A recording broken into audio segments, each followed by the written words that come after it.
আসসালামু আলাইকুম। রাজনৈতিক ব্যক্তিত্ব, রাজনৈতিক ভদ্রলোকেরা, বাংলাদেশের মসনদে যারা রাজনৈতিক ব্যক্তিত্ব ভদ্রলোক বসে আছেন, আপনাদের উদ্দেশ্যে বলছি, আপনারা স্টেজে যখন বক্তব্য দিতে উঠেন তখন কাদা ছোড়াছুড়ি করা না করলে পারেন না।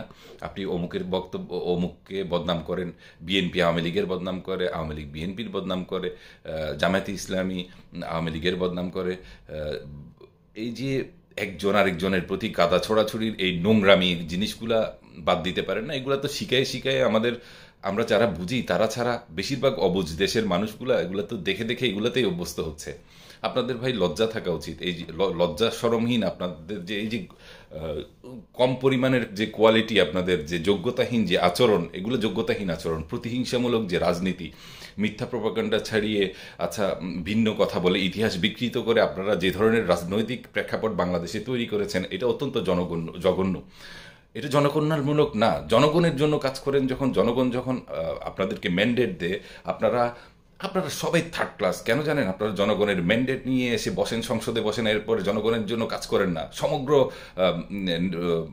যারা বাংলাদেশ থেকে ইলেক্টেড হয় সবার অবস্থা একই। এই পর্যন্ত সবাই যা করেছেন, দেশের মানুষের জন্য ভোট নেন, ভিক্ষা চায়ে আগের দিন ভোট নেন, ভোট নেওয়ার পরে এরপরে চিনেন না।